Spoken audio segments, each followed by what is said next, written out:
Good evening again.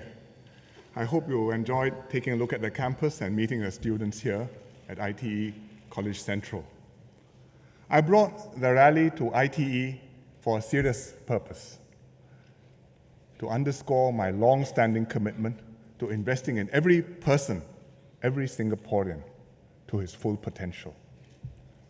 But also to signal a change, to emphasize that this is not the usual NDR. Singapore is at a turning point. Tonight I'll talk about the challenges which we face and what we must do to change to respond to these challenges in this new phase of our development and nation building. Last year I spoke about the essential elements of our future: hope, heart, and home. And since then we've been holding Our Singapore Conversation, OSC, on building a better Singapore. The OSC took a fresh approach to engage Singaporeans. It had no preset agenda, it was a fully open discussion, and it elicited a very positive response. Nearly 50,000 people participated, and diverse groups. We had elderly residents meeting at the Yuhua Hawker Centre. Grace Fu brought them in, and they had the discussion in dialects. I think they had the time of their lives and also appreciated being heard. We had the arts and the culture community expressing their point of view. We had school children drawing pictures of what they aspired to see when they grew up one day. They shared what heart, hope, and home meant to them. But they also expressed what they wanted to see in Singapore. First of all, opportunities. Opportunities to lead fulfilling lives, to realize one's potential. Secondly, purpose. Coming together to build a better Singapore. Thirdly, assurance. Assurance that our basic needs can be met, that we don't have to face life's uncertainties alone. Fourth, community spirit. Closer community ties, stronger social cohesion, a warmer kampong spirit. And fifthly, trust. Trust between the government and the people, trust among Singaporeans. And these themes were summarized in the OSC exhibition, which I hope you had a look at outside this auditorium. I had tea recently with the OSC committee members, the facilitators, the volunteers, to thank them for what they were doing. And I asked them what was their biggest takeaway from this exercise. And they said, the spirit of openness. Participants realizing that others had different, even conflicting views, and these views had to be reconciled, respected, and we had to find a way forward. Consensus where possible, sometimes agree to disagree. So the OSC has been a very meaningful exercise. We've listened to one another. We've created a firmer, shared basis to discuss and to plan our future. And I'd like to thank the OSC members, committee members, the facilitators, the volunteers, and the participants for all the work which they've done. Thank you very much.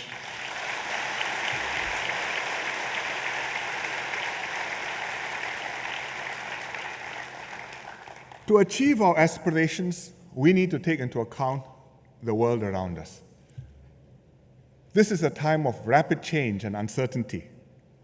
I've discussed these themes before many times, so tonight I'd just like briefly to share with you a few striking facts about technology, about globalization, about competition, income inequalities. Technology is transforming our lives. Even tonight, as I'm talking to you, more than a few of you are taking pictures, tweeting, Facebooking, Instagramming. Real time.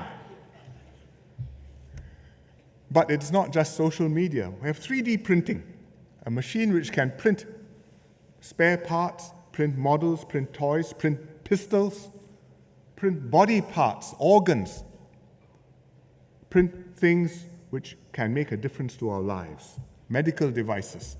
And we have been doing this research. A-Star has a 3D printer which can print bone tissue scaffolds. And let me show you this picture. This is the printer behind. This is the monitor, and you can see the thing which is printing. It looks like a little rectangle with 2 holes in it. Those are the bone tissue scaffolds. What do you use it for? If you have a tooth extraction, after the dentist has taken the tooth out, you have a hole in your gum. You put this in, it helps the bone to grow back. And you can see this one. This one is about to come in, and on the left you can see there's one already done. So, one day a bionic person, but that's some distance off yet. But we're heading in that direction. Less spectacular, but equally far-reaching is robots, artificial intelligence. Programs which can do smart things which previously only human beings could do. Not just placing chips on a production line, but skilled professional jobs, accounting, legal advice, radiology, reading x-rays. In the old days, each one was a professional job. You needed a lawyer, highly paid, or a doctor, or an accountant. Now, the basic work can be delegated to a computer program. Liberating for us. A bit scary if you were doing that job before. But that is competition. Competition from technology, competition also from new emerging economies, China, India, Vietnam. China and India alone, 1 billion workers altogether. Every year, millions of new graduates entering the workforce. Just now in the Mandarin speech, I said 7 million from China. If you add in some more from India, it's 10 million a year. All hungry, looking for work. Quite formidable. One of our young professionals who took part in an OSCE dialogue in Shanghai said, "I thought I could survive in China quite easily, but I was wrong." He has to scramble. But fortunately, other OSCE participants said that learning Mandarin in Singapore had helped them in China. They may not have enjoyed it in school or PSLE, but now that they're working, they appreciated its value and they are grateful we forced them to do it. So we are seeing competition and we are seeing income inequality rising, the top zooming away, middle class stagnating. People with exceptional skills, globally in demand, doing very well. Not just IT or financial services, but even culture or sports. Take Ronaldo, the footballer. He visited a secondary school last month, Crest Secondary School in Singapore. He got mobbed. He has many fans in Singapore. If you go to his Facebook page, 60 million Facebook fans. Twitter, 20 million Twitter followers. In Chinese, they say, 小巫见大巫. The little kucing kurap looking at this mega star.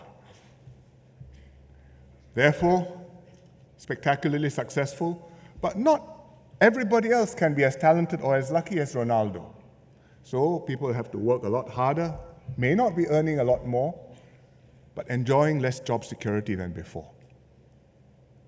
So Singaporeans are affected by these global trends and feeling uncertain and anxious also. Because in Singapore too, technology and globalization are widening our income gaps. And in addition to that, we have domestic social stresses building, population aging, society becoming more stratified, less mobile. Children of successful Singaporeans more likely to do well. Children of lower income families, fewer of them rising than in previous generations. It's a reality, we acknowledge it, we have to do our best to do something about it. These trends are compounded by day-to-day problems. Cost of living, public transport, you know them as well as I do. So Singaporeans sense correctly that the country is at a turning point. I understand your concerns. I promise you, you will not be facing these challenges alone because we're all in this together. We'll find a new way to thrive in this new environment. My colleagues and I have been pondering these problems over the past year, thinking hard about them. What principles have worked for Singapore? What changes do we have to make? How can we continue to thrive and prosper? And the OSC process and reflections have given us valuable inputs into this. They've expressed Singaporeans' views and feelings on where we stand and what we want Singapore to be. And it's given us confidence to set out a new way forward. We must make now a strategic shift in our approach to nation building. Singapore has been built on three pillars: the individual, the community, and the state. And each has played a role complementing each other. The individual, working hard, saving for himself and his family. The community, getting together to help different groups of people, whether it's the unions, whether it's the VWOs, whether it's business federations, the clans, each group coming together, strengthening one another. And overall, the government, creating the conditions for a vibrant economy and for good jobs, investing heavily in our people through education, through housing, through healthcare, but keeping state welfare low and targeted, stringent. Some people call this tough love, but it's tough love which has worked well. Today, the situation has changed. If we rely too heavily on the individual, their efforts alone will not be enough, especially among the vulnerable, like the low-income families, like the elderly. And there are some things which individuals cannot do on their own, and there are other things which we can do much better together. So we must shift the balance. The community and the government will have to do more to support individuals. The community can and must take more initiative, organizing and mobilizing ourselves, solving problems, getting things done. We have to be a democracy of deeds and not a democracy of words, as Mr. S. Rajaratnam, who was one of our founding fathers, said many years ago. The government will also do more to support individuals and the community. What we used to do, we will continue to do, to provide core public services, housing, education, healthcare. But at the same time, we will make three important shifts in our approach. First, we will do more to give every citizen a fair share in the nation's success. Raise the incomes and the wealth of the low-income Singaporeans, for example, through our housing program, home ownership.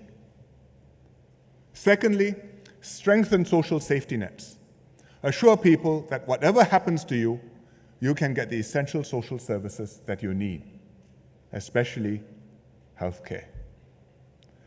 Thirdly, do more to keep paths open upwards for all, to keep our society mobile, to bring every child to a good starting point and make sure that whichever family you are born to, whether you are privileged or not privileged, you are never shut out from the system, from opportunities, and especially through education.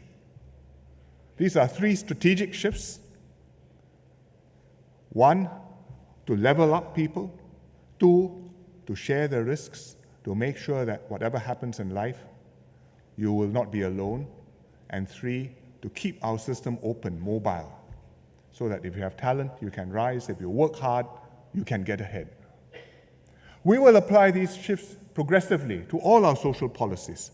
And let me tonight talk about housing and healthcare and education, specifically at a little bit more detail, so that you understand what we're trying to do.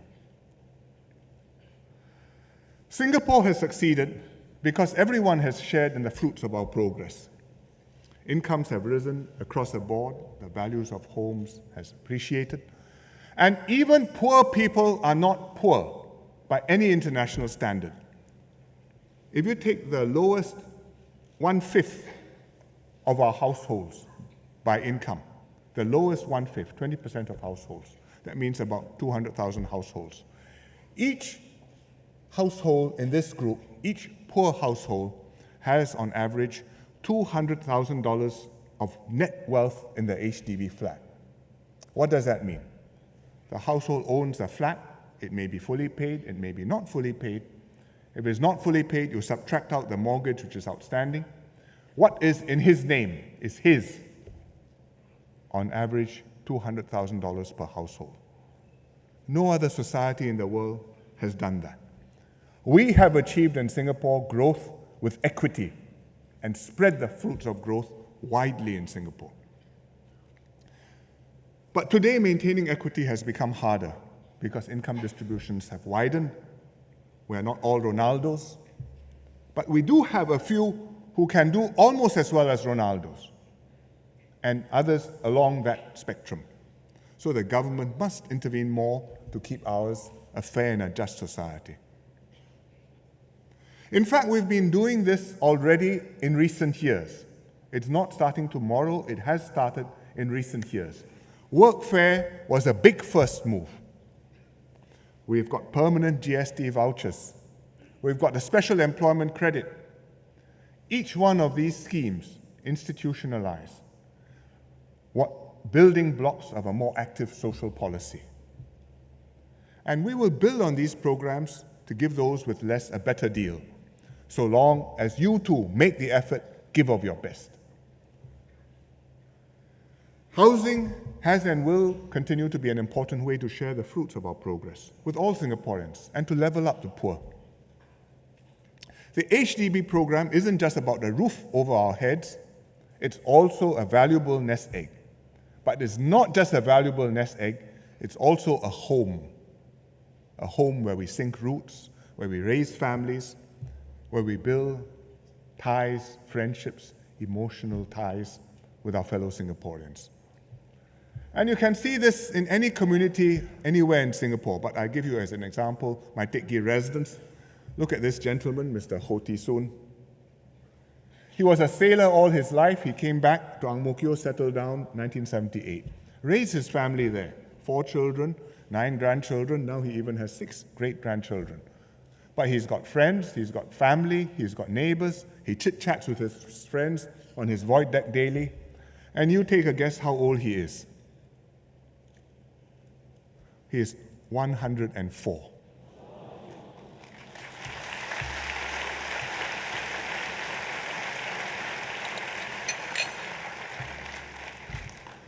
Or take Madam Puranam.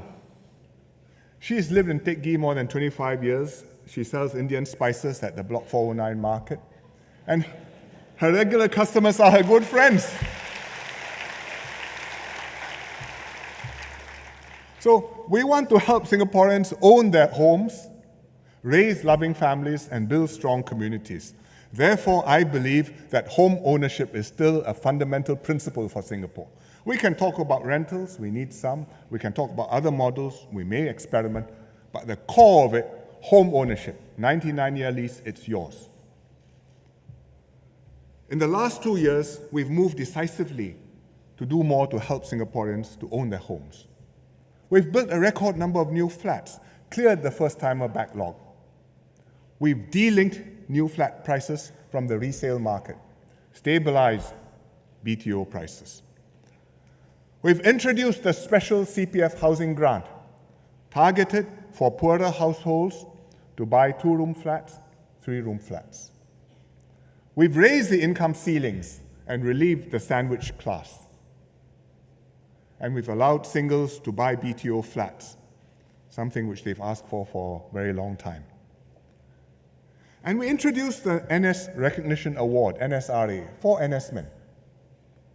It's a hong pao paid into the CPF accounts of the NS men, which NS men can use to buy a flat, some of it. So all these things have made flats more affordable and more accessible. But I know that Singaporeans still worry about property prices. We do surveys, it's one of the items on their minds with healthcare. And they ask themselves, if they're young, can I afford a flat when I get married? If they're older, can my children afford to get married because no flat cannot get married, or as they say in Singapore, cannot ROM. We ask, what if I lose my job before I finish selling my flat, before I finish paying off my flat, paying off my housing loan? And so in the OSC conversations, Singaporeans wanted home first, then asset. Ideally, of course, you want the home, you want the asset, you want it all. And one lady, one mother at a dialogue expressed this in her housing. She said she hoped her property would appreciate because it's hers and you wanted to keep its value. But then at the same time, she wanted her kids to have cheaper housing. And then she laughed because she knew that you cannot really have both. You must decide which it is going to be. So we can't deliver everything which this mother is hoping for, but we can maintain the value of HDB flats as over the years, provided Singapore remains stable and strong.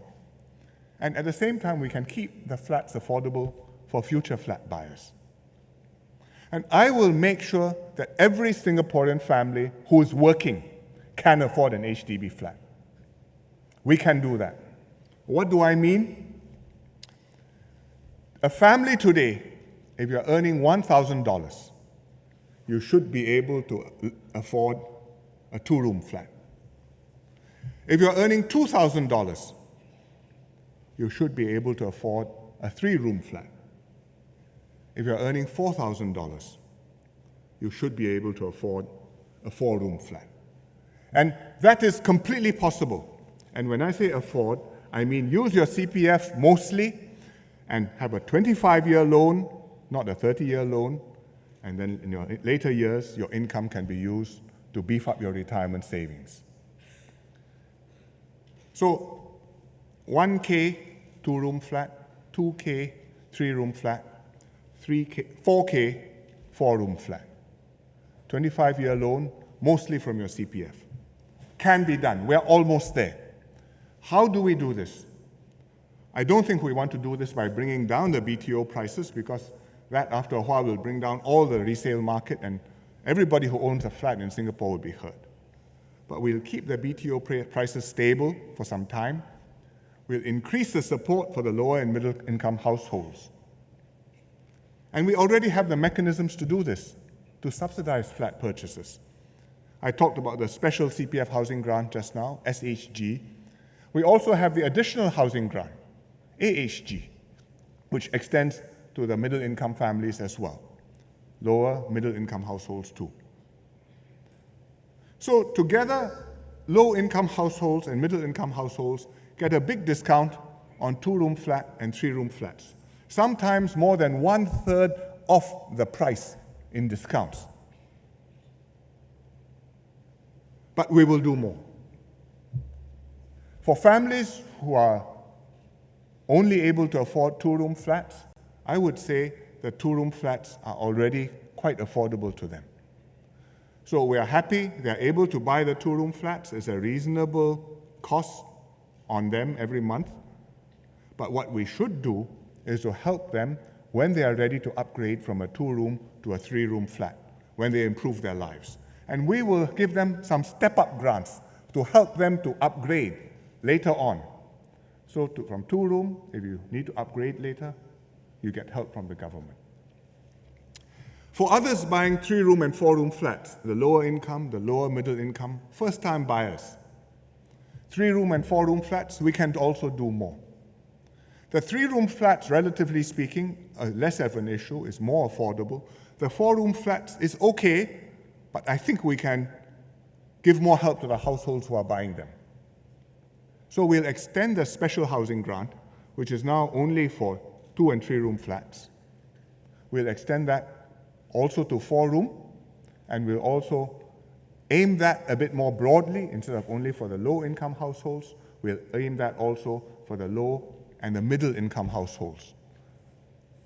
So what it means, net-net, is a middle-income household buying a four-room flat can get a saving of up to $20,000, which is not so small. $20,000 more than what they're getting today, which is already not so small. So let me explain how this works. I shall be your housing agent. HDB has a very beautiful development, Fernvale Riverwalk, a BTO project in Sengkang. It's a marvelous place, waterfront living, 2-room, 3-room, 4-room flats. Sengkang West Avenue, Fernvale Link, Punggol Reservoir, just down there. There are going to be 4 residential blocks, 20 to 22 stories high, with spaces for relaxation and bonding. So there'll be children's playgrounds, if you're young kids. There'll be adults and elderly fitness stations. You can practice for your IPPT. Resting shelters, a precinct pavilion. Open green spaces, and if you like nature, not very far away, leisure stroll along the boardwalk next to Punggol Reservoir. Hence it's called Fernvale River Walk. And furthermore, supermarkets, eating house, shops, and a childcare center. Everything is there. How much do you think a 3-room flat in this place will cost? Cheapest. People say flats are expensive. How much do you think they will cost? Think about it. BTO price. I think I should do a poll. I'll offer you 3 choices. 150,000, 200,000, 250,000. So 150, 250, 150, 200, 250. Who thinks that the cheapest flat is $250,000? Hands up. Who thinks the cheapest flat is $200,000? Hands up. Wow, quite a lot. Who thinks the cheapest flat is $150,000? I think we must vote again. 250 is out. So 150 and 200, your choice. 150, hands up. 200. I think 200 wins. But actually, 200 loses. Because the cheapest flat is just $150,000. 3 rooms.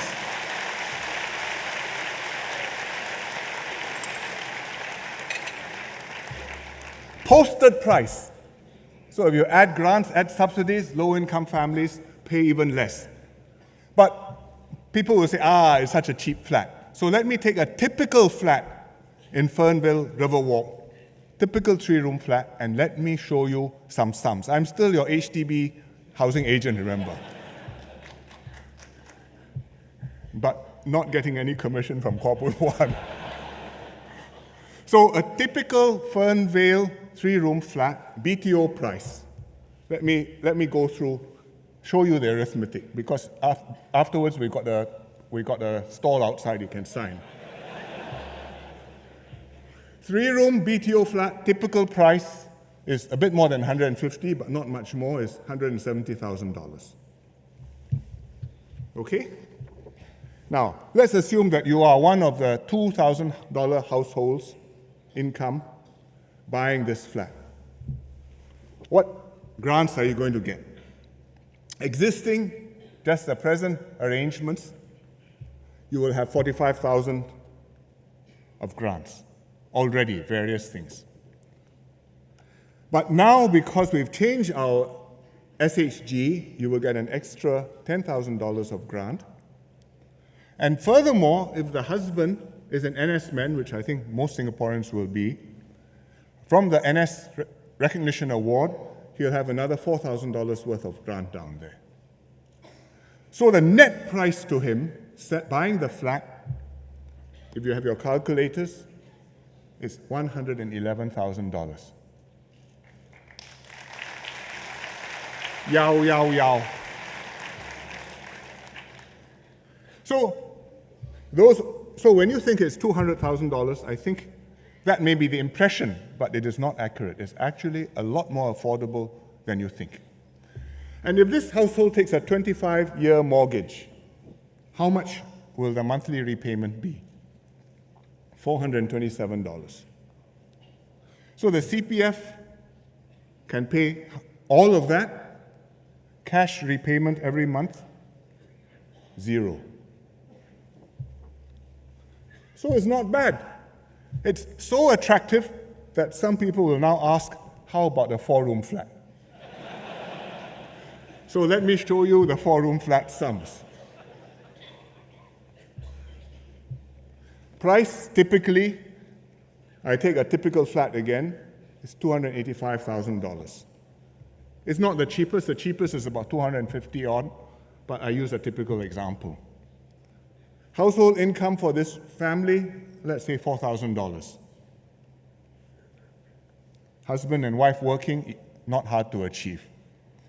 Existing grants for this household, they will already have $15,000 worth of grant. But with a new scheme, with a SHG extended, they'll get $20K more.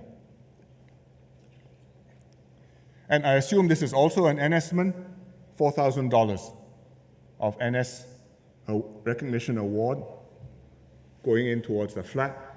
So the net price to him is $246K, less than $250,000. Also affordable. Now, supposing they take a mortgage, 25-year mortgage, monthly repayment, $987, of which the CPF will look after $920, and his cash repayment is all of $67, or about $2 a day. Not bad.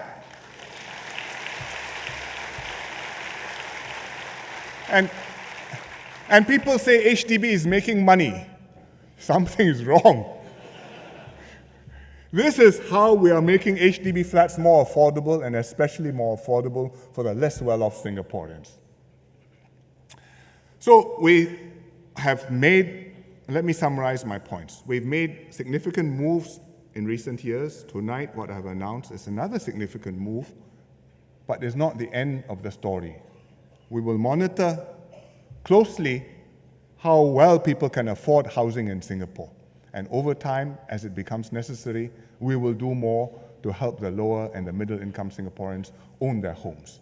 We will always make sure that an HDB flat is always within reach, affordable and available to Singaporeans. Don't worry. Go ahead, plan on it, get married, get your flat.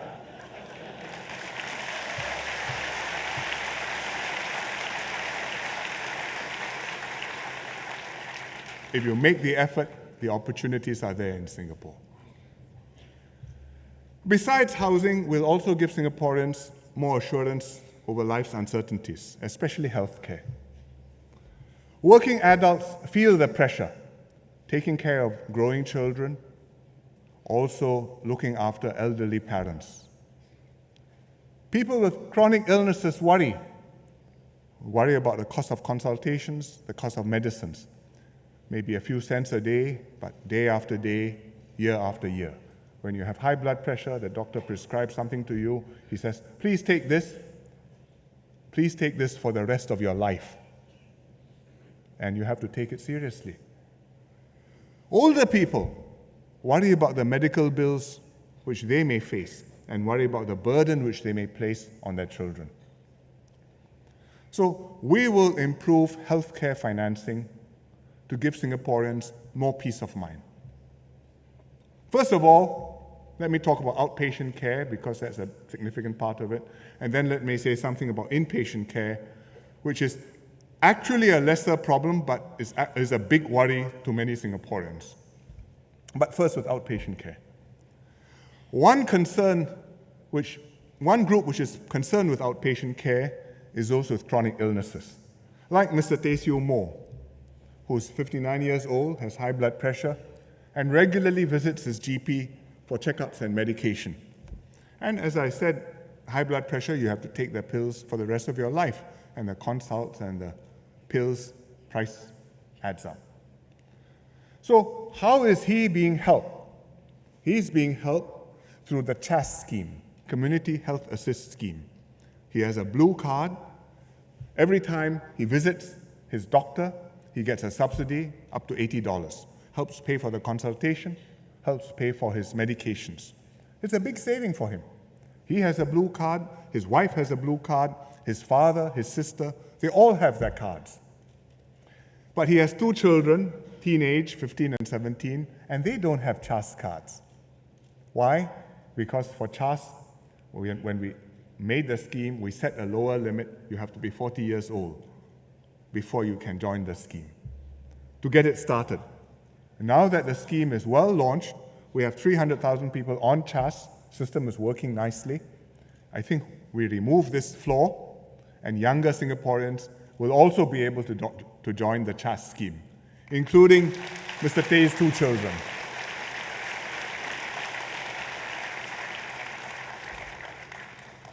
And I think that will diminish his worry about his family's healthcare costs. So that's one aspect of outpatient treatment. Another aspect of outpatient treatment is SOCs, specialist outpatient clinics. When you go to the SOC at SGH or Tan Tock Seng, you get a subsidy, but for poor people, it may still add up to an expense.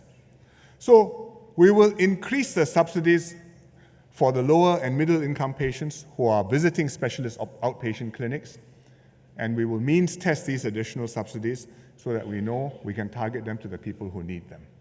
I think this is quite a big thing. Many people have expressed their concern to me over the SOC charges. This will make a difference to them.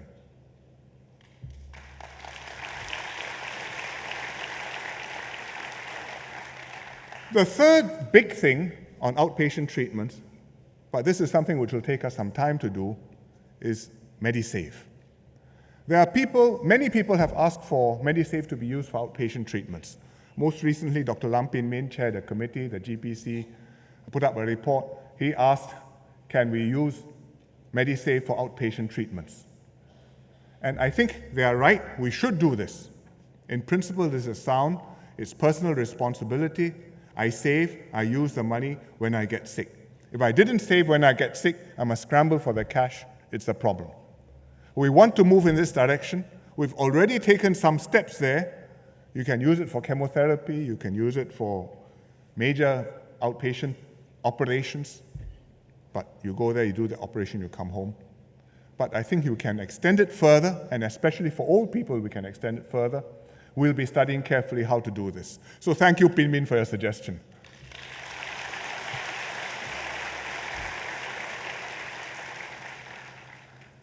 So that's outpatient treatment.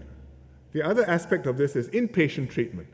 If we should fall seriously ill, can I afford the hospital bill if I have a very big hospital bill?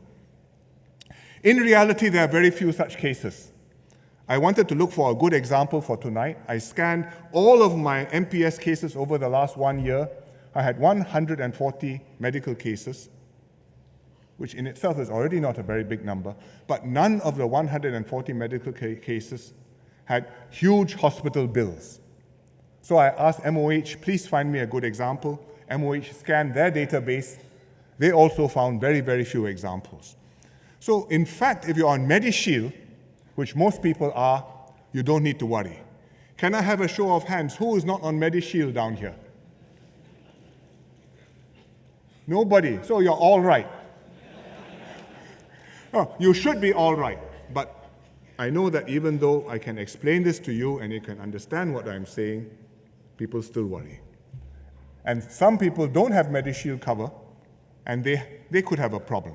Because MediShield, it reaches 92% of people, but some of the older folk may not have it.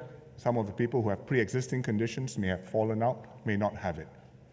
So, and also there's another third group, the very old people. Because MediShield stops at the age of 90, and there are quite a number of Singaporeans who are now more than 90 years old, including Mr. Yasmuddin Rasul, whom I showed you a picture of just now. He's 92. And of course, Mr. Ho Ti Soon, who is 104. So what will we do? I think we revamp, relaunch MediShield. We give it a new name. We call it MediShield Life.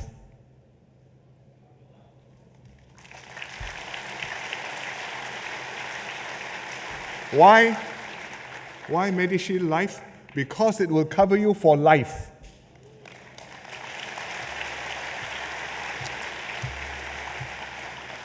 If you don't stop at 90, the MediShield life will not stop at 90. So don't worry, it will cover old people. Secondly, MediShield life will be universal. It will cover everybody, every Singaporean, old ones, young ones, those newly born, even those who are now outside the MediShield network. We will bring them back in.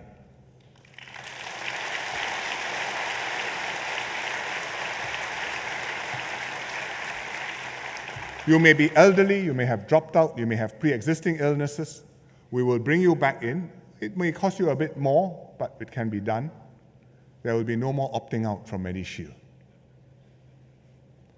Thirdly, MediShield Life will give you better protection for very large hospital bills. The patients will pay less out of pocket or out of their MediSave. I think the burden on the children, on the families, will be less. So 3 key things on MediShield Life. 1, it's for life. 2, it's universal for everybody. 3, it gives you better cover for very big hospital bills. But because it does more, because the benefits are better, therefore the MediShield Life premiums will have to be higher. Has to be, because it has to break even. And I think for most people that will not be a problem, but for a few that could be a problem, and for those who cannot afford, the government will subsidize these MediShield Life premiums for them.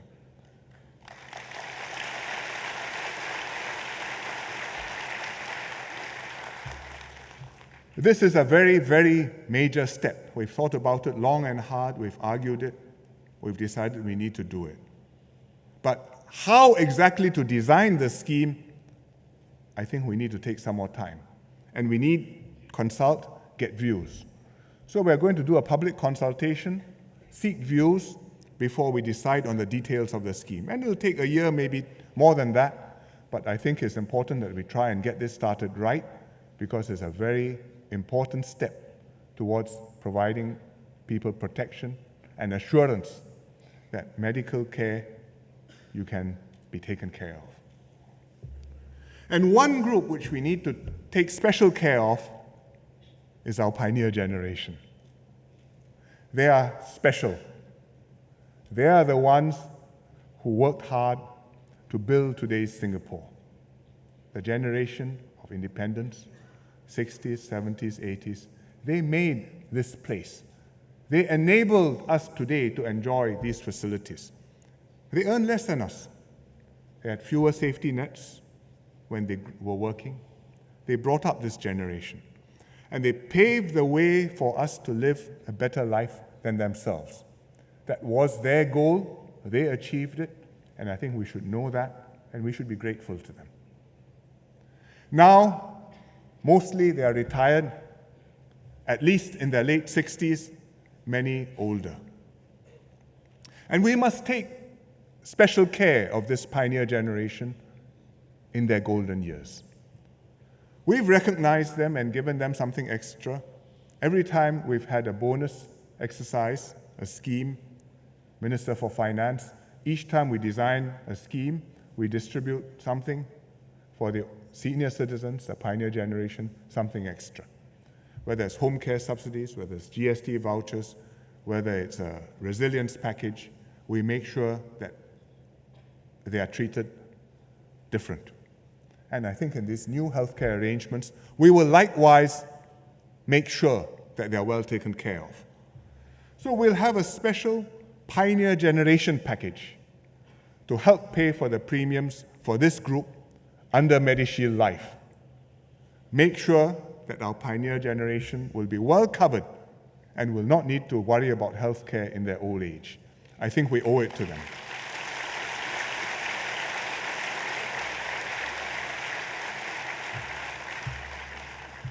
What I've talked about on healthcare so far is what the government is doing, but there's always that aspect which the individual must do, we each have to take personal responsibility for ourselves, both financing and also just looking after our health. We are going to spend more on healthcare year by year. The government subsidies are going up, will go up some more, but some part of it has to be paid by ourselves, and each of us must save enough to pay for our share. Therefore, I think you can guess what my next line will be. Medisave rates have to go up. It has to be. We will increase these contribution rates over time, as and when our economic conditions permit. How much? We will have to discuss carefully, but the direction is quite clear. We need to save more, and that will stand us in good stead, because one day we'll all grow old, if we're lucky. But the best way for us generally to keep healthcare costs down is to stay healthy, and especially for older people. Because for older people, exercise isn't just keeping fit, keeping well, but also making friends, having the social contacts, the networks, the mutual support. Somebody who can keep an eye on you to say, are you all right? Something's not quite right with you. Your walk has changed. You're not quite so steady. You're stuttering. Please see the doctor. And that is an important part of keeping old folks well. And I think the wellness program, the active aging program, which Boon Heng has been pushing and is still pushing, has been making a big difference in this. I met one group recently when I went to Jalan Besar. I went to Geylang West CC, and there was a cheerobics group there. These old people. What is cheerobics? Cheerleading plus aerobics.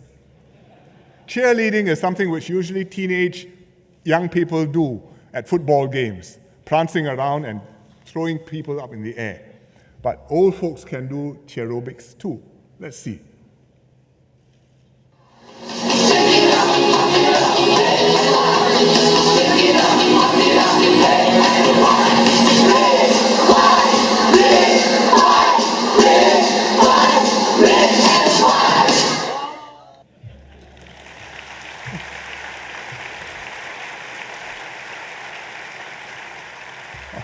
Older than most of us, but I think dancing and prancing around faster and better than most of us too.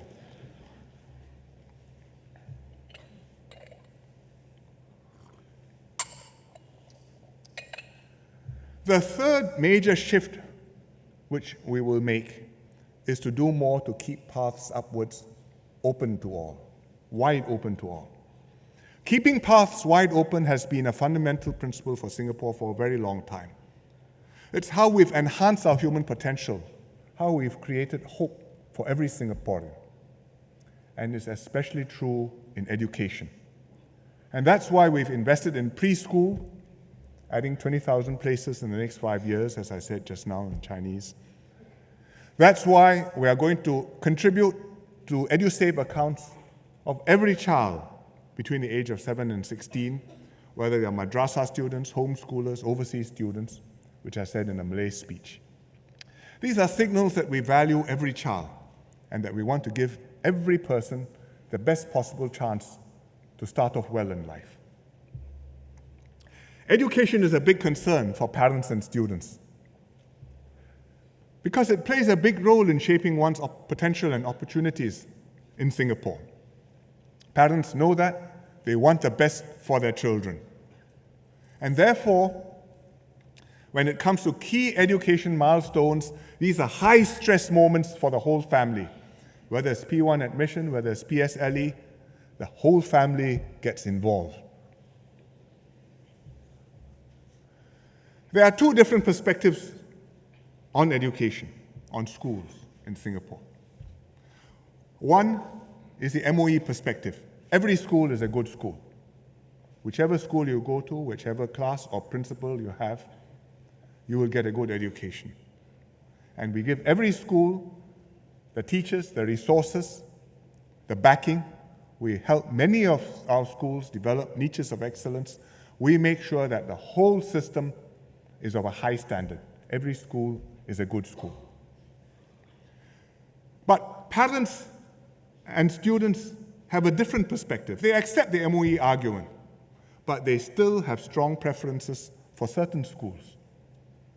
And even within the same housing estate, two separate schools, few hundred meters apart, parents will go to great lengths to bring their children into school A instead of school B. And I see it every year when it comes school admission time, after the PSLE exams, when people come and try very, very hard. Having got a place in a good school, they want a place in another school which, in their view, will be better for their kid. Sometimes they succeed, sometimes they don't. But the belief is very deep. And nationally, that happens too, because secondary schools admit students from across the country and based on their academic results.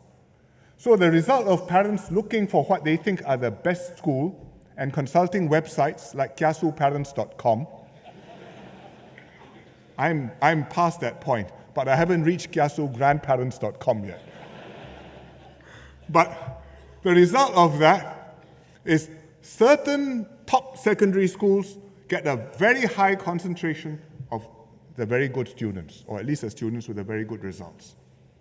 So in these top secondary schools, standards are very high, competition is very intense to get in, and everybody feels enormous pressure. So you have these two views. One, MOE, every school is a good school. Two, parents, I prefer school A to school B. You ask me, what's my take? Let me tell you my take.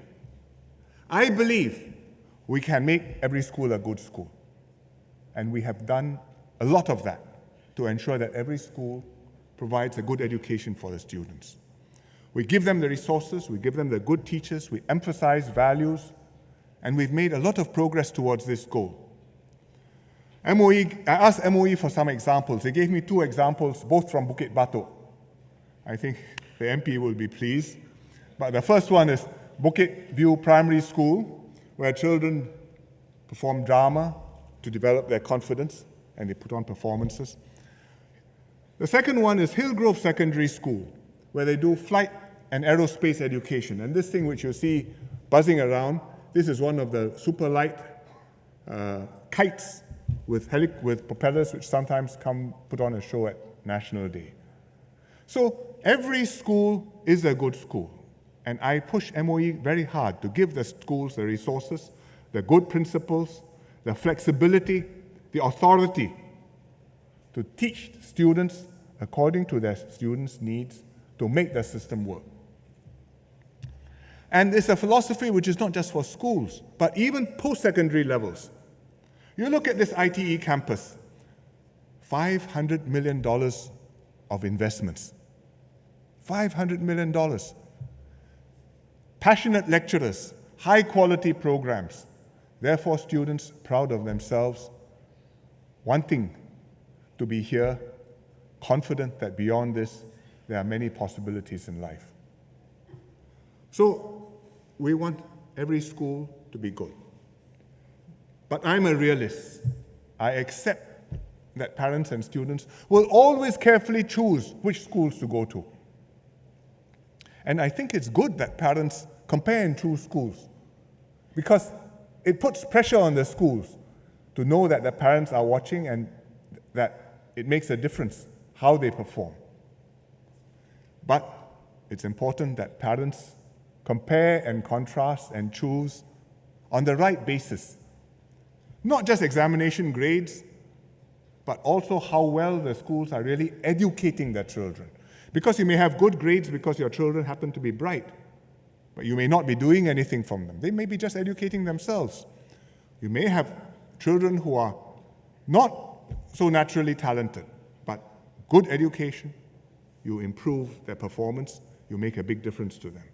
So the quality of the schools, academically, in terms of character education, in terms of civic education, in terms of developing the students' interests. If the parents are comparing schools like that and choosing schools like that, then I think we have the right incentives and it will work. What about top schools? I think it's also good that we have top schools nationally, schools which are acknowledged as outstanding, so long as we keep our system open. The system has to be open, meaning there cannot be barriers to entry. Outstanding students must always be able to make it to the top, to get into these institutions, and you cannot have a closed, self-perpetuating elite. I'm here, my children are here, you're not in this magic circle, you can't come in.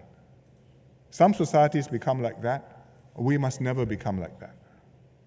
We must have many pathways in our system, an open system, so students can come in. If they don't fit, they go out. If later on they develop, they could come in. There are many other points you can come in, depending on their performance, depending on their ability. If you have this, we have a high base, we have peaks, and you have a landscape. Many peaks of excellence, and there's pressure on raising standards across the board. We give good education to all our children. We can uplift the whole education system. If we have a completely flat and featureless system, every school is exactly the same as every other school, no difference, you will have not excellence, but mediocrity. In the old days in China, they used to have that. You would be so-and-so city, school number 37. And the next one is school number 38. And what is the difference? Just a number, everything else is the same. Nobody makes the effort. Today in China, they have a very complicated landscape. They have experimental schools, they have elite institutions. It's a socialist society, but the schools compete. Our schools, we make sure all of them are good, but all of them have to keep on competing to be good. We have an excellent education system, but our society is getting more stratified. Competition is intensifying amongst our students. And the focus, unfortunately, I think, is too much on examination performance, not enough on learning. It's very hard to fight these forces because parents want the best for their children and they think the examination results is what makes a difference. But I think we need to recalibrate to keep our system open and to focus on things which matter more than exam grades in the long run. But the education system is a very complicated and delicate machinery. You can say what you like or don't like about it. You can't just push it and expect it to become better. You must find the right spot, fine-tune, make the precise adjustment, and then watch carefully to see whether it's become better. So I'm proposing to make 4 small adjustments, which I will tell you about tonight. Starting at P1, admissions. P1 admissions is a complicated process. You've got phase 1, phase 2, 2A, 2B, 2C, and so forth. And it gives priority to siblings, to children of alumni, to the school community. For a reason, because we want each school to develop its traditions, its history, its identity. We want the school to have a community which cares for it. We want the school to be proud of itself, to know where it has come from, and to feel that, when I wear the uniform, there's a history behind this. I come from Nanyang. Nanyang New Chong goes back a long way. I come from Catholic High, that means something. And likewise with so many other schools. And I think we want to preserve this. But at the same time, we don't want our primary schools to be closed institutions, and you can only get in if your parents had been there. In the past, even popular primary schools usually would have places available for children who didn't have any connection with the school. But over time, the number of places for these unconnected children have shrunk. And you can see it in this year's P1 registration exercise. Quite a number of schools have had to ballot earlier in the process, which means for the later phases, there are already no more places left. And if we do nothing, one day these schools may have no places left at all for those who have no connections, which I think will be bad. So we've got to strike a balance. The alumni would prefer us to keep the system. The public, they have different views. OSC discussed this. The participants proposed solutions. One says, give absolute priority to those who are living nearby, which is fine if you happen to be living nearby the school you want to go to. or you can afford to buy a house nearby the school you want to go to. But it is not such an ideal system if you take it across from a system point of view. Somebody else said, do away with all these priorities, flatten it out, 100% balloting. Just have racial quotas to make sure every school is mixed, 100% balloting. We'll be back to the school number 37, 38, or 99. And I suppose you'll wear school uniforms and you'll put the number on them. I don't think these extreme solutions will work. And anyway, whatever solution you make, parents will find ingenious ways to maximize their chances. For example, one mother moved house 4 times to give her older children a better chance to get into the primary schools. In Chinese, they say, 孟母三迁. This one outdoes, 孟母三迁 was Meng Zi's mother who moved home 3 times because her neighbors were unsuitable. So finally moved to a place where her neighbors were suitable and Meng Zi can grow up properly. Here, the neighbors were perfectly suitable. Her mother is looking for a place to get into the right school. 4 times outdoes Meng Zi's mother. Some couples split up. 2 of us, hand phones, instant communications. You go to school A, I go to school B. Update each other in real time. Is it balloting? How many? What are the chances? Where shall I put my name in? Becomes a military operation. So I think we need to strike a better balance. And from next year, every primary school will set aside 40 places at least for children who have no prior connection with the school in primary 1.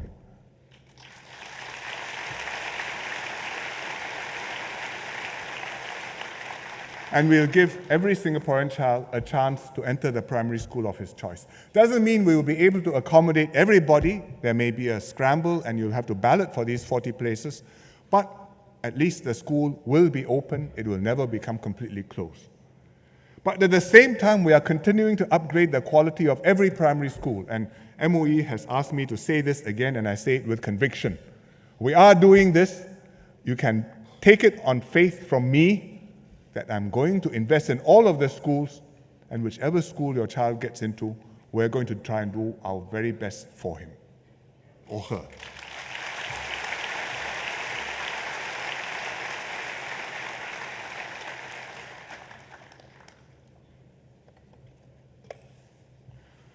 The second small thing we are going to do is something about the PSLE, the scoring system.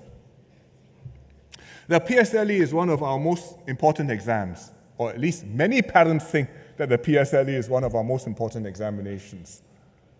Because it's not just a report of the student's performance in primary school, but parents think that determines the student's future. I just had an email from somebody who wrote to me to say, please be very careful when you touch the PSLE. Because the problem is not the exam. The problem is that parents think that the exam counts everything in the world. And if you go to this stream, you're in this fixed for life. You go to that stream, you're fixed for life. If you go there, well, you're set for life. So that is the problem. So I replied to him, I said, no, I don't agree that that is how our education system works, but I shall be very careful. He replied to me again, he says, no, I don't agree that's how the education works either, but that's how parents think, and therefore we have to be cognizant of that and we have to take that into account. And I think we must do that.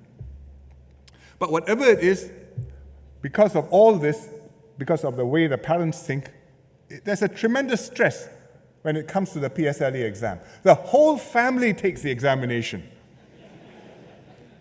I knew that people went on leave for PSLE, but I watched a snippet on MediaCorp recently, and this mother said she actually stopped work for the whole year to take the PSLE with her daughter. What do we do? OSC, I asked, what did the OSC people say? OSC people, one group went into this, came back, reported. We discussed this at length. We don't like the existing system at all. We looked at all sorts of alternatives. We couldn't agree on an alternative which was a better way to post the students to secondary schools. So, recommendation finally, please don't change the PSLE system. But I think we should make some careful changes to the PSLE system. Just to put this in perspective, the PSLE, everybody thinks it matters heaven and earth. But I don't know what my PSLE grade is. I think many of you who are my age don't know what your PSLE grade is either. Because when I took the PSLE, back nearly 50 years ago, in fact 50 years ago in 1963 already, the scores were confidential. MOE never told anybody the scores. The students were only told whether they had passed or they had failed and which school they had been posted to. So we were all gathered in the car park in Nanyang, waiting anxiously while the teachers went through the list and tallied up who passed, who failed, and then came out after a very long wait and told us who passed, who failed. And luckily I passed. But today it's different.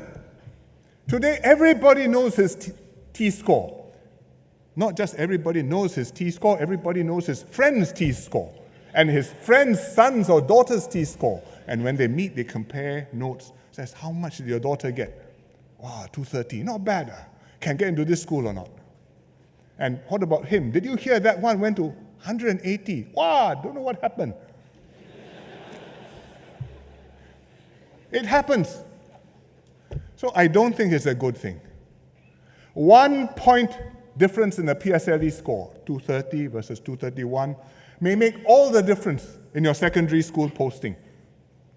But at the age of 12, 1 examination, 4 papers, and you want to measure the child to so many decimal points and say, wow, this one got 1 point better than that child. It's a distinction which is meaningless, too fine to make.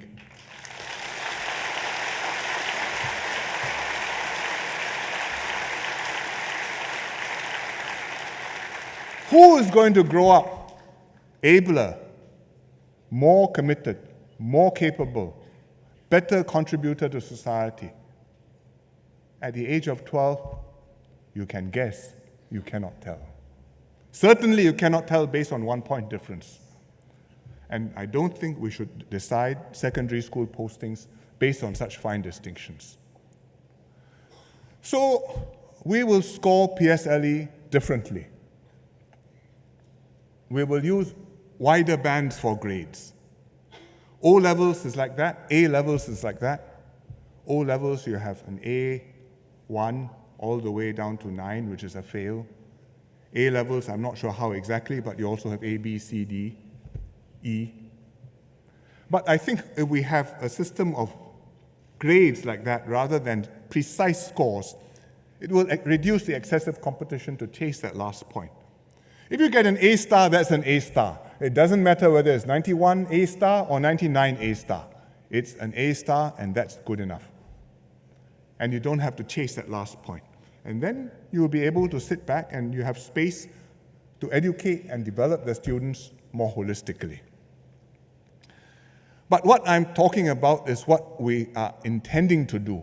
It will take us some time, several years. So if you're taking the PSLE in a few months' time, or if your son or your grandson is taking PSLE in a few months' time, please don't panic. We are not going to do anything this year. It is going to take several years to do. Next, let me say something about having more flexibility in secondary schools. We want to have secondary schools have the flexibility to tailor the education of their students to the abilities and the development of their students. Some develop faster than others.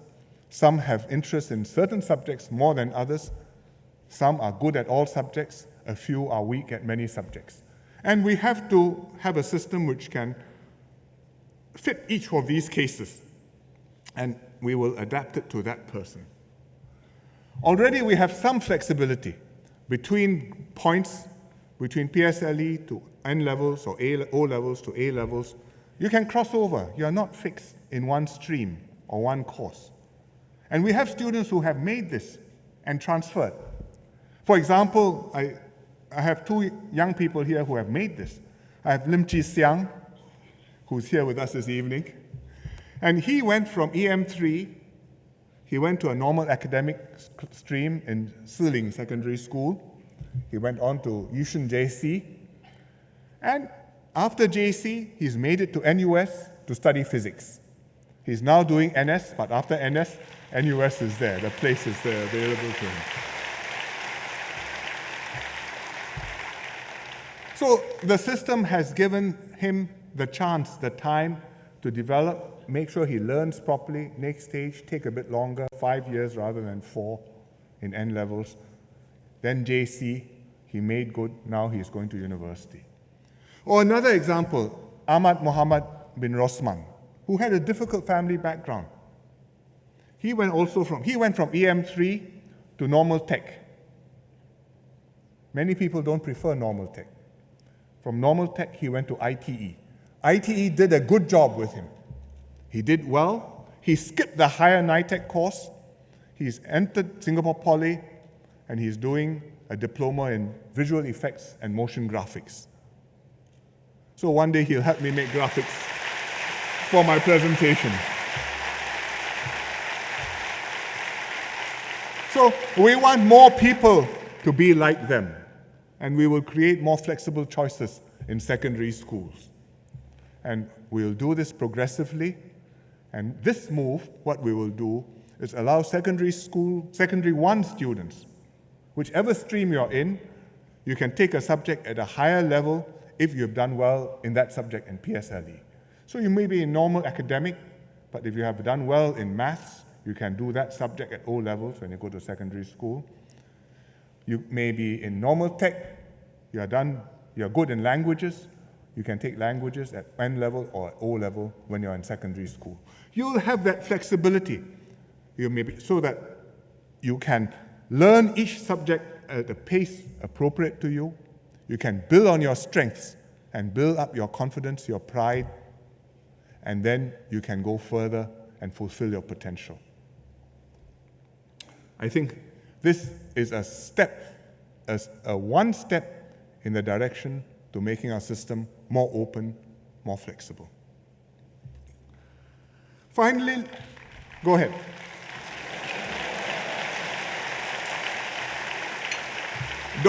Not to cheer me, cheer the students who will now have the chances to move ahead. They deserve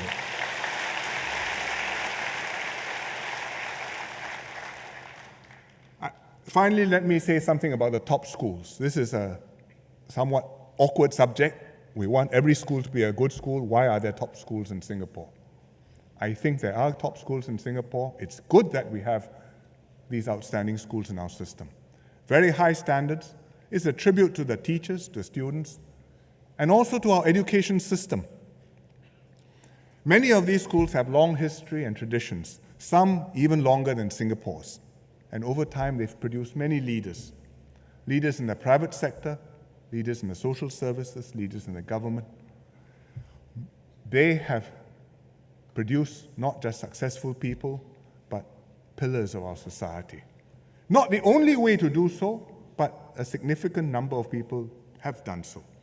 And therefore, all the more critical that these schools should develop their students holistically and admit their students holistically and imbue the right ethos and values to them and expose them to diverse backgrounds to build empathy and understanding and make sure that students stay rooted in this society which has nurtured them and invested hopes in them. Most importantly, we need to keep the admissions to the top schools open so they don't also become closed circles. Not closed because you have to have parents, but closed because you have to have perfect grades. So I think that you should take not just students with outstanding academic results, but also very good students with other special qualities. qualities of character, of resilience, of drive, leadership. People who can show that they can make a difference in the world. And the top schools also must make sure that students from low-income backgrounds are not put off from applying to enter for fear that they can't afford it or that they can't fit in. Because sometimes you can afford it, but if you don't feel comfortable because you feel that people, your friends are talking about things which you can't afford, that you feel out of place. And I think that's bad and shouldn't happen. So we must do something more to keep this spirit of openness and to enhance this diversity of opportunity for admission into the top schools. What will we do? Two major things. One, the top schools, in fact all schools have a DSA program, Direct School Admissions Program, and we will broaden the DSA categories. Now, if you're outstanding in arts, in sports, even in academics, you come in on the DSA. But we must broaden this to also take into account character, resilience, drive, leadership. And we've got to get the top schools to actively seek out such students, look for them. Some of them have scholarships for these schemes. And we've got to invite primary schools to suggest possible students to the schools, or suggest to the students, take an interest, explore it. You don't have to go there. It's not the only way up. But if you are thinking of going there, you don't have to worry. The opportunity is there, the door is open. So one, I think we should make a big effort in this to try and bring in people with the attributes we're looking for. But secondly, I think we can do more to enhance financial assistance and bursary schemes for these schools. We have the schemes, we should enhance them substantially so that anybody who qualifies and wants to attend can confidently do so. And that way we can make sure that our top schools stay open, produce graduates who become assets to our society and are connected to Singapore and to our whole community which they belong to. And I think that is the right way forward for us to go. So these changes to our education system will help to keep our pathways upwards open to all and make meritocracy work better for Singapore. Meritocracy has to remain the most fundamental organizing principle in our society. We have to recognize people for their contributions and their effort, not for their backgrounds, not for their status or wealth or connections. This cannot be a society which is based on guanxi. It must be based on your ability, your contributions. What are you giving back to this society? So at the same time, if you succeed under our system, then you must feel the duty to contribute back because you didn't do it alone.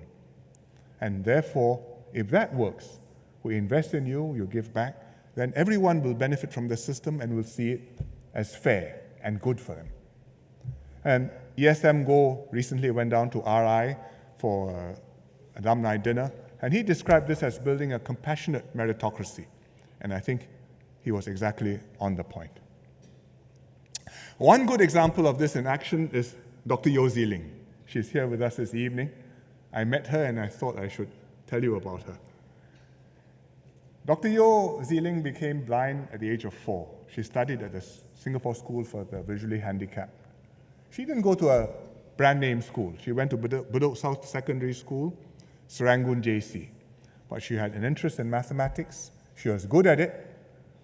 She read mathematics in NUS, and she graduated with 3 degrees, including a PhD.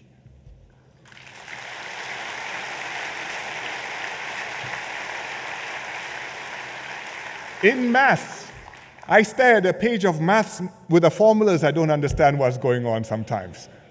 But to be able to imagine it, visualize it, manipulate it, express it, that's amazing. She topped the Faculty of Science in her year. Now she's a research scientist at A-Star and an adjunct assistant professor at NTU. And here you see her. She's operating a Braille typewriter and with headphones So the headphone's reading back, presumably the mathematical formula which she's typing in. But she's not just a successful professional. She's volunteering at the Society for the Physically Disabled, helping others to overcome their disabilities, which is why she richly deserved to win the Singapore Youth Award last year, where I met her.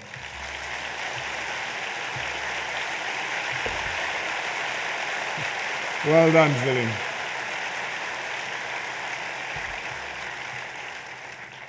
Zilling proves that if you can do well if you work hard. It doesn't matter what your circumstances are. And that is what we have to try to do to contribute back to the society and keep the system fair for all.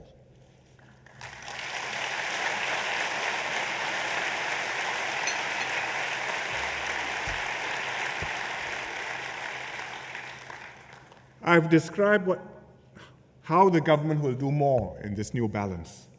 But for this new balance to work, we all have a part to play. The government can provide a flat, but it's up to us to make a home.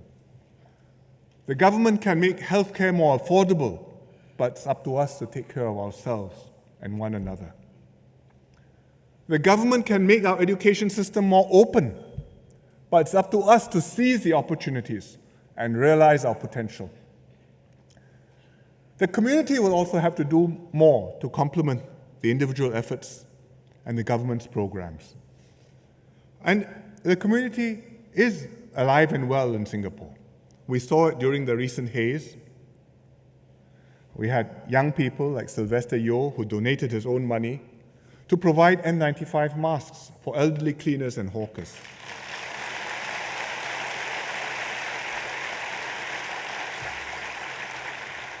We had taxi drivers who bought and distributed masks to one another so that taxis could continue to operate.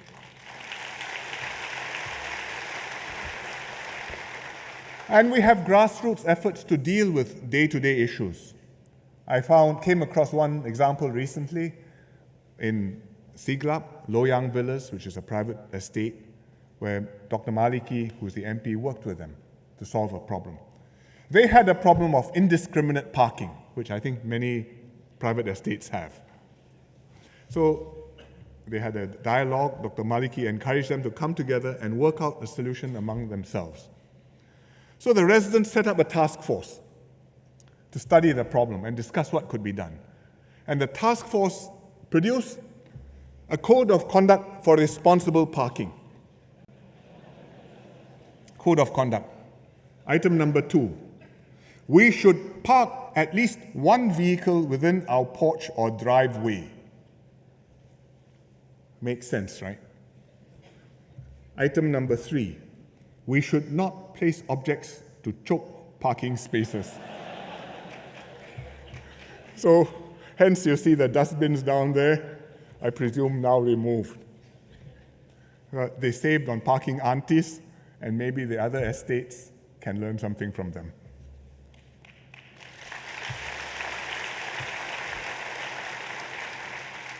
But I'm particularly cheered that many young people are doing good work. For example, I showed you some pictures earlier of my residents, Mr. and Mrs. Lim, Mr. Ho Tisoon, who's 104, Madam Puranam, who's selling spices at my market. How did I get those pictures? They were a PAYM project in my CC. The PAYM they mobilized themselves, they went around, interviewed residents, learned their stories, took pictures of them, put up an exhibition in Tegi CC. Han Zhi was the photographer. And so I saw the exhibition, I decided this is what I'm going to use for a National Day rally.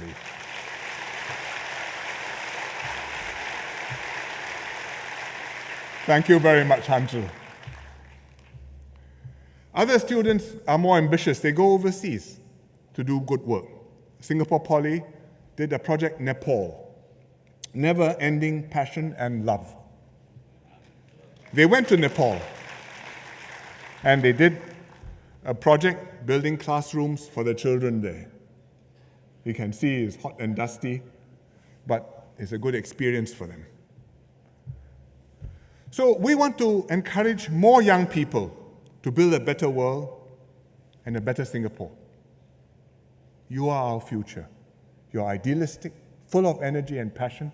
Go forth, change Singapore, change the world for the better.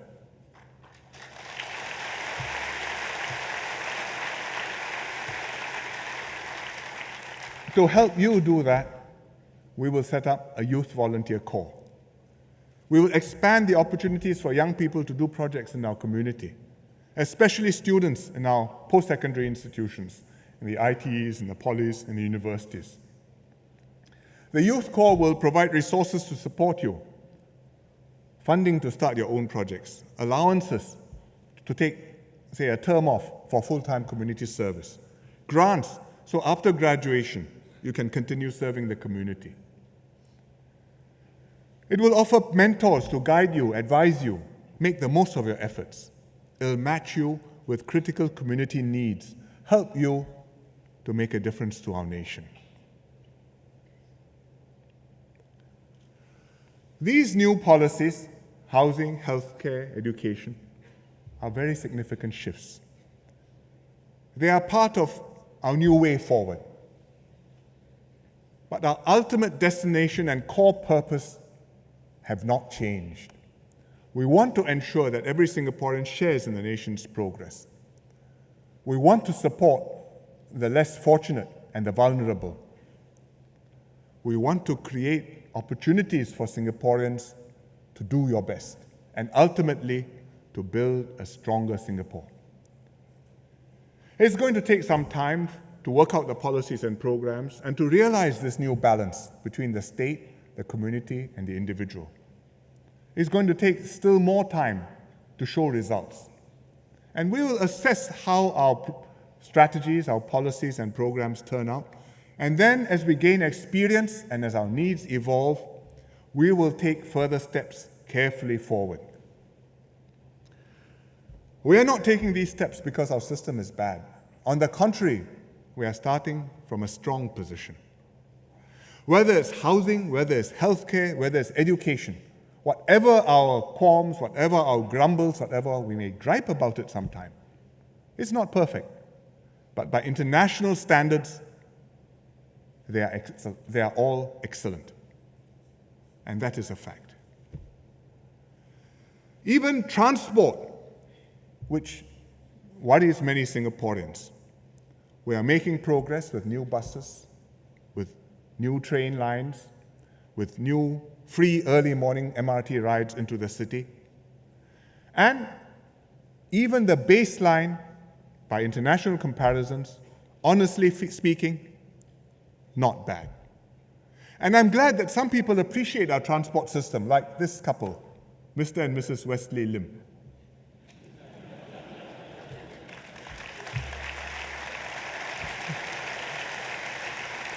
They didn't just pose in front of the railway carriage. Instead of a wedding limo, the MRT got them to the church on time.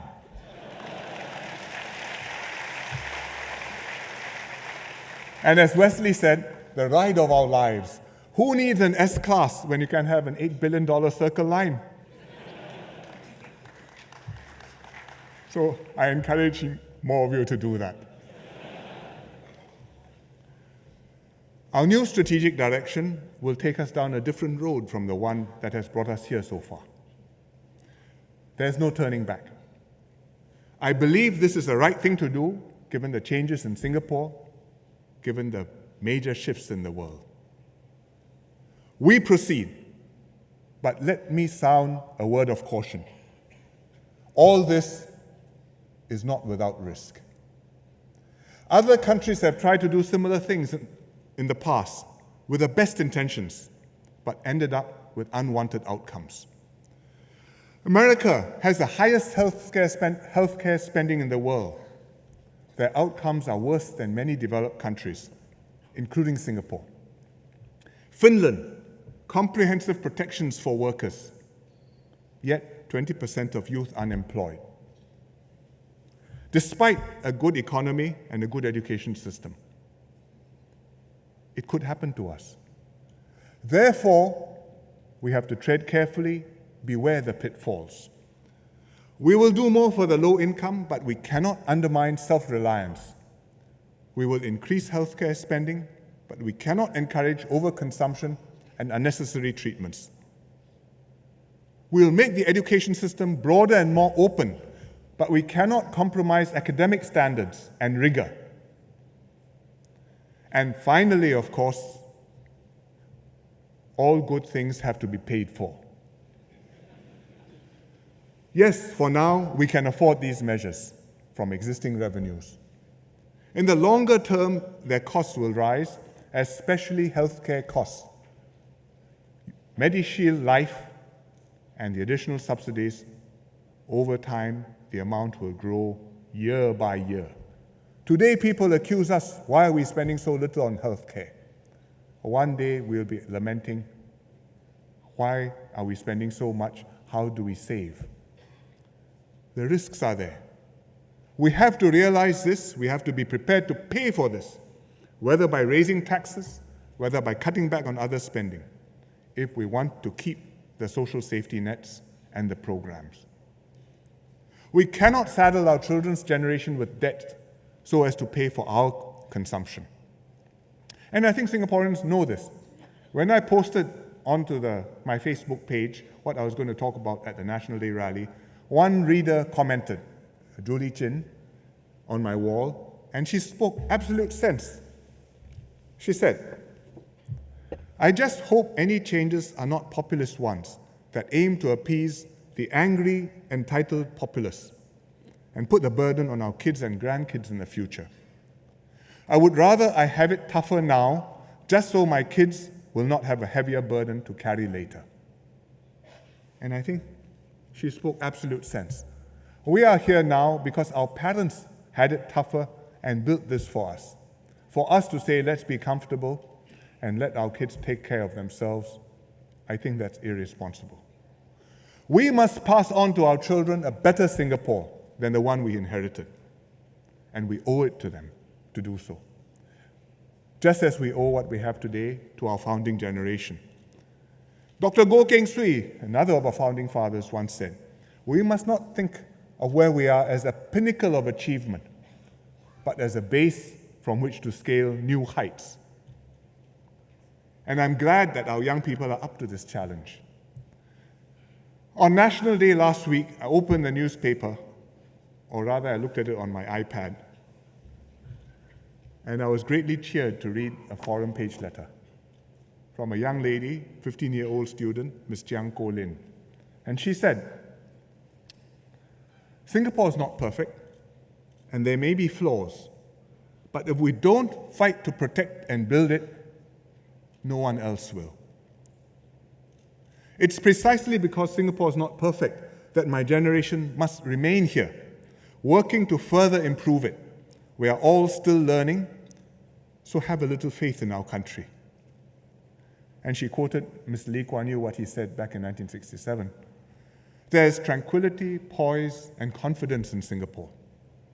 And it's a confidence born out of the knowledge that there were very few problems which we cannot overcome." And then she ended by saying, "Let us not be the generation which forgets that." I think it made my day.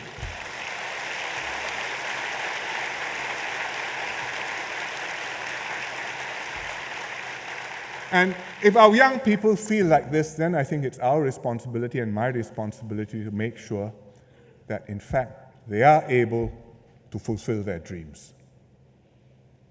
As the OSCE participants said, to build a Singapore with opportunities, with purpose, with assurance, with community spirit and trust. A home where we celebrate many talents, like Anthony Chen, whose Ilo Ilo film won the Cannes Camera d'Or for Best First Film. My French is not very good.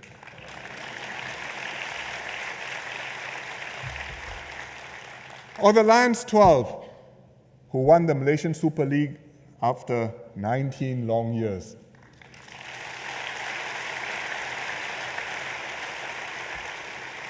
Above all, a society where the human spirit flourishes. To realize these dreams, we need to do tangible things too. To build our city, to improve our living environment, to prosper our economy. And we are doing so all over Singapore. Punggol Waterway, a beautiful river for residents in Punggol and all over Singapore, not far from Fernvale River Walk. Jurong Lake District, an integrated town with homes, offices, and leisure by the lake. The Sports Hub, opening next April. A beautiful new stadium to watch sports, also many facilities to play sports, whether as a professional athlete or a weekend warrior. And maybe one day I can hold my NDR there too.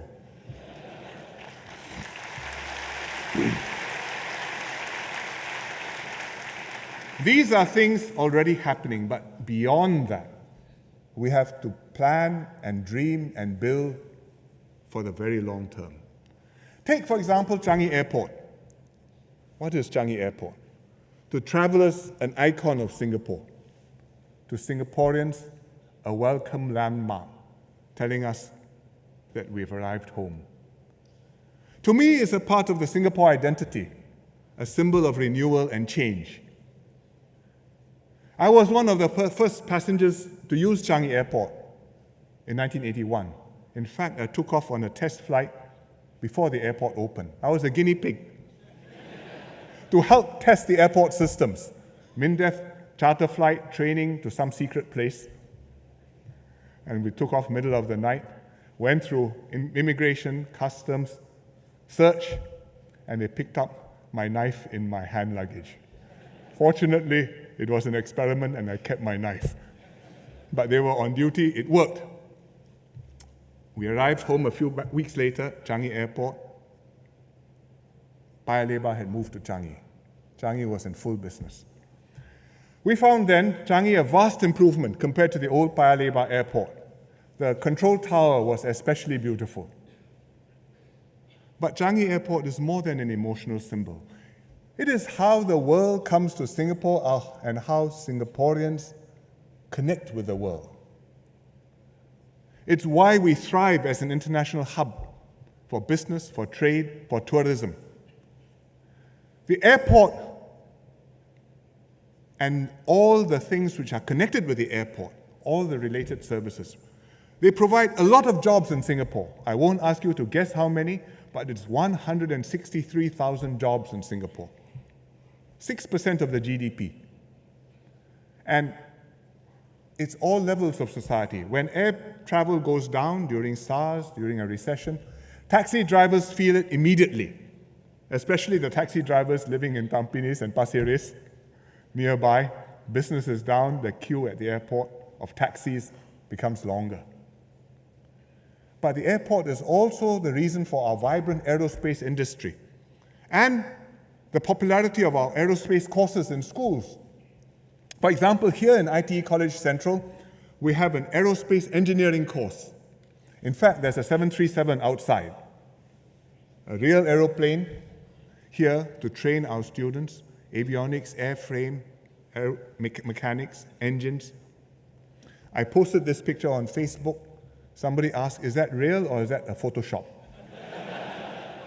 I said, it's real. And it's here because we are the hub, because we have Changi Airport. And we have Changi Airport today because in the 1970s, 40 years ago, Mr. Lee Hsien Loong had the vision to imagine the old RAF Changi Air Base becoming an international airport to replace Paya Lebar. And he pushed for it against the advice of experts who recommended expanding Paya Lebar, building a second runway in Paya Lebar. Can you imagine one runway in Paya Lebar, already aeroplanes coming in, going out over so many houses. 2 runways in Paya Lebar. But Mr. Lee said, no, study, study, study again. Got Hau Yun Chong to lead it, who pushed it and made it happen. And I think we owe it to them, and we're grateful to them.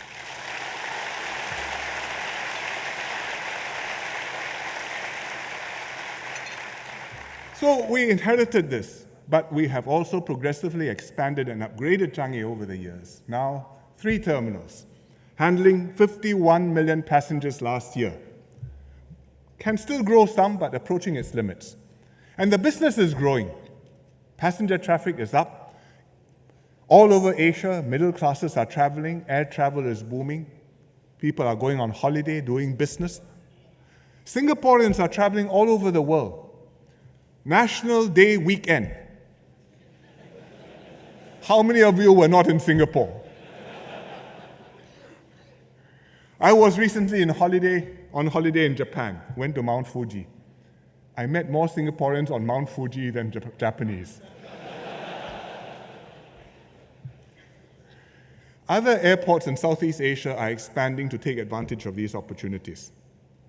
KLIA, they are planning to service 100 million passengers per year. Bangkok, Suvarnabhumi, also aiming for 100 million passengers a year. And both of them are geographically better placed than Singapore to be the hub in Southeast Asia. Because from Europe to Southeast Asia to the Far East, whether it's Hong Kong or Japan or China, KL is nearer, Bangkok is nearer still. But we are the hub. Why? Because they are not Changi Airport. That makes a difference.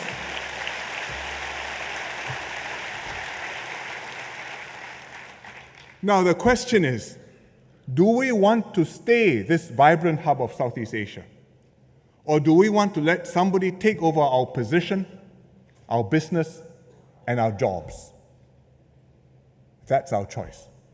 Do we want to let somebody else eat our cheese? And I think we must be part of this growth, and we have to plan ahead and continually build up Changi. And we have plans to do so. Today in Changi, we already have T1, T2, and T3. They are there, but we will keep on upgrading them.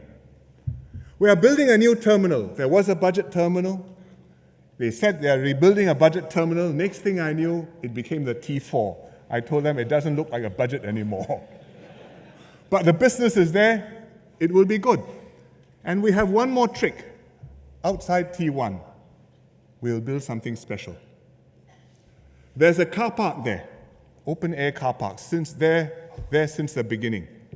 It shouldn't still be there. We are going to replace it with what we have codenamed Project Jewel.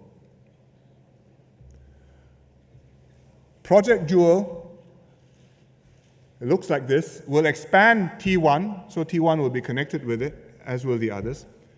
But it'll have shops, restaurants, and a beautiful indoor garden. So we have gardens by the bay. This one is gardens at the airport.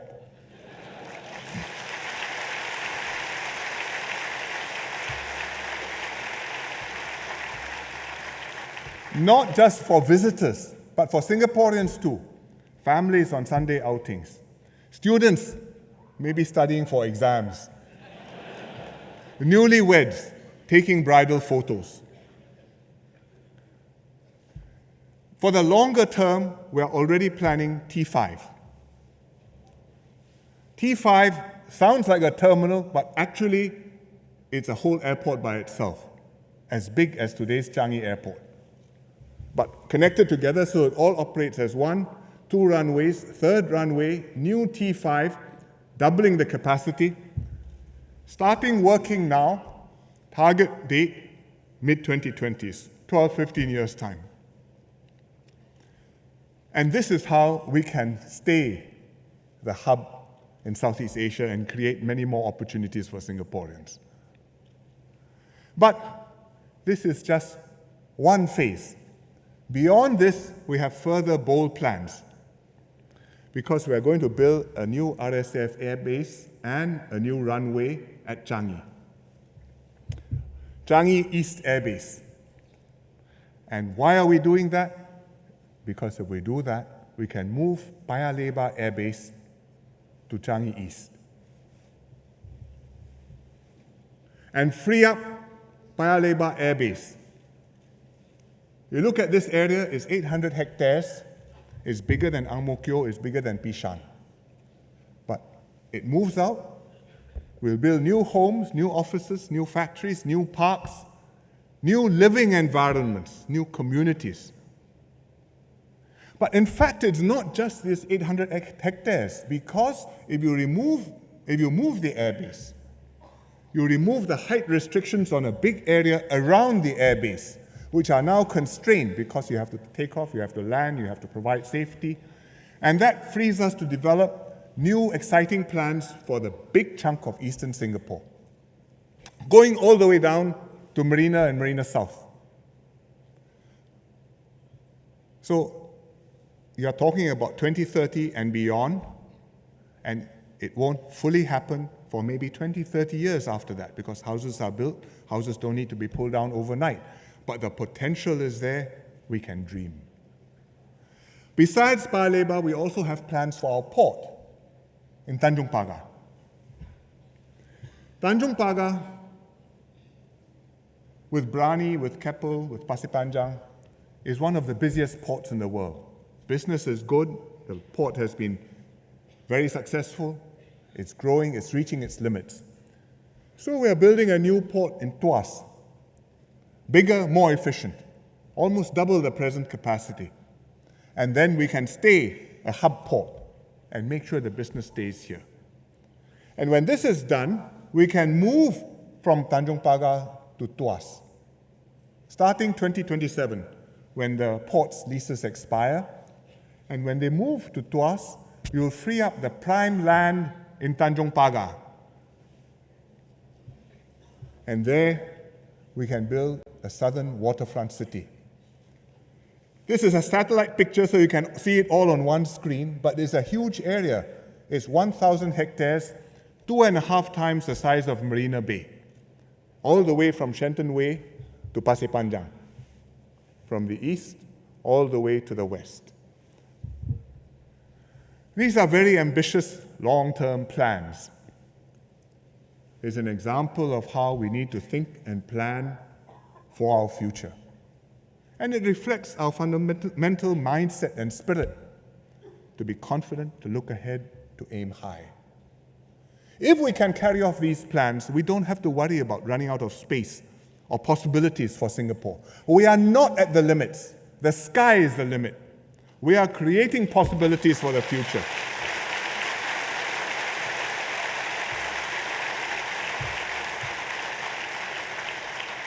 We are opening up opportunities for our children, for their children, to continue to build, to upgrade, to reinvent this city for many more years to come. Very few countries or cities anywhere in the world can think or plan over such a long term. But Singapore has been able to do it. This is how we got here, and this is what we must do to be here tomorrow, next year, and for many more years to come. But in a deeper sense, these are not plans. These are acts of faith in Singapore and in ourselves. Faith that a generation from now, Singapore will still be here and will still be worth investing in for the sake of our grandchildren and their grandchildren. Faith that we can thrive in the world, whatever the challenges, and hold our own against the competition. Bigger, stronger, but we are there. Faith that we can get our politics right, that we can throw up honest, capable, trusted people to lead our country well, to make our system work for Singaporeans. Faith that we can stay together as one united people, maintain a steady course year after year, and make our dreams come true. Nowhere was this faith more vividly expressed than in our National Day Parade, when we sang Majulah Singapura together as a flag flew past on a helicopter. When we pledge ourselves as one united people to achieve happiness, prosperity, and progress for our nation. This year's parade showed what Singapore can do in the stories of our fellow Singaporeans, especially those who have overcome adversity, like our wheelchair basketballers. In the faces of the participants, radiant and happy, thrilled to be part of this shared story in the response of the crowds.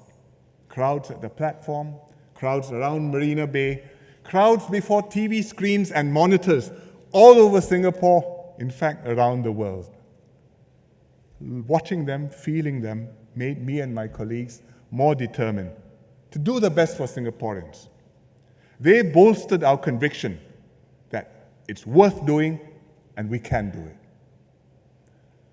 We may have made major shifts in our policies, but our core purpose has not changed: to create opportunities for Singaporeans to fulfill their potential, do their best, to invest in every Singaporean and develop their innate talent, to keep Singapore a place where the human spirit thrives. We are not done building Singapore. We never will. Work with each other. Work with us. Together, let us forge our new way forward. Together, let us build a better Singapore for all of us. Good night.